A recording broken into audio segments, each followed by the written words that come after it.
ইসরায়েলের শাসকরা ইরানের চালানো ড্রোন আর মিসাইল আক্রমণের জবাব দিতে চায়, কিন্তু ইরানের সামরিক শক্তির প্রকৃত মাত্রা ও তীব্রতা সম্পর্কে এখনো জানতে পারেনি ইসরায়েল, দাবি ইরানের প্রেসিডেন্ট ইব্রাহিম রাইসির। তিনি বলেছেন, ইরানের ওপর নতুন হামলার সিদ্ধান্ত নিলেই ইসরায়েল তা টের পাবে।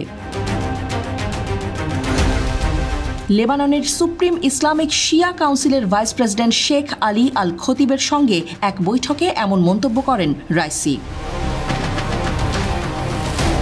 সিরিয়ার রাজধানীতে ইরানের কনসুলেটে গত 1 এপ্রিল ইসরায়েলি বিমান হামলার প্রতিক্রিয়ায় ড্রোন ও ক্ষেপণাস্ত্র দিয়ে ইসরায়েলে আক্রমণ চালায় ইরান। এই আক্রমণের প্রতিক্রিয়ায় ইসরায়েলি সরকার ইরানের ওপর প্রতিশোধ নেওয়ার সিদ্ধান্ত নিতে পারে, এমন আশঙ্কার মধ্যেই রাইসির এমন মন্তব্য সাড়া ফেলেছে, বাড়িয়েছে উদ্বেগও। রাইসির বিবৃতির আগেই ইরানের সামরিক প্রধান মেজর জেনারেল মোহাম্মদ বাঘেরি একই রকম সতর্কতা জারি করেছেন। তিনি রাষ্ট্রীয় টিভিকে বলেছেন যে ইসরায়েল যদি ইরানের বিরুদ্ধে প্রতিশোধ নেয় তাহলে দেশটির অনেক বড় প্রতিক্রিয়া অপেক্ষা করছে। বাঘেরি বলেছিলেন যে ইসরায়েলের ওপর ইরানের আক্রমণ দেশটির সমস্ত লক্ষ্য অর্জন করেছে এবং তার দৃষ্টিতে অভিযানটি শেষ হয়েছে। অভিযান চালিয়ে যাওয়ার ইচ্ছা ইরানের নেই বলে জানান বাঘেরি। এর আগে গত 14 এপ্রিল তিনি মার্কিন যুক্তরাষ্ট্রকে সতর্ক করে বলেছিলেন যে ইসরায়েলি প্রতিশোধে যে কোনো সমর্থন দিলে ইরান মার্কিন সামরিক ঘাঁটিগুলোকে টার্গেটে পরিণত করবে। ইসরায়েলে চালানো গত 14 এপ্রিলের অভিযানের পর ইরানি কর্তৃপক্ষ বলেছে যে সিরিয়ার রাজধানী দামেস্কে তেল আবিব সরকার যা করেছে তার জন্য ওই আক্রমণ ছিল কেবল সীমিত শাস্তি। ইরান হুঁশিয়ারি উচ্চারণ করে জানিয়েছে যে চলমান পরিস্থিতির যে কোনো রকম বৃদ্ধি ইরানের পক্ষ থেকে আরও শক্তিশালী এবং ভারী প্রতিক্রিয়ার মুখোমুখি করবে বিপক্ষকে। ইরানের বিরুদ্ধে ইসরায়েলের ভবিষ্যৎ যে কোনো আক্রমণাত্মক পদক্ষেপকে ভুল বলে অভিহিত করেছেন ইব্রাহিম রাইসি।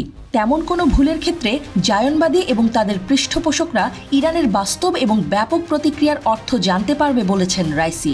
তেহরানের সেই বৈঠকে প্রতিরোধ অভিযানের সমর্থনে লেবাননের সুপ্রিম ইসলামিক শিয়া কাউন্সিলের গৃহীত অবস্থানেরও প্রশংসা করেন ইরানের প্রেসিডেন্ট।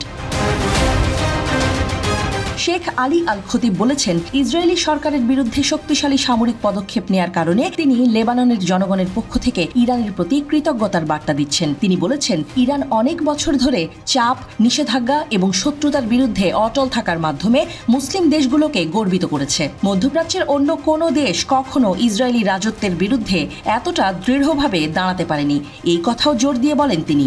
ইসরায়েল আর ইরানের অসমতা বোঝাতে তিনি মনে করিয়ে দেন যে ইসরায়েল পৃথিবীর সকল শক্তিশালী দেশের সমর্থন উপভোগ করছে।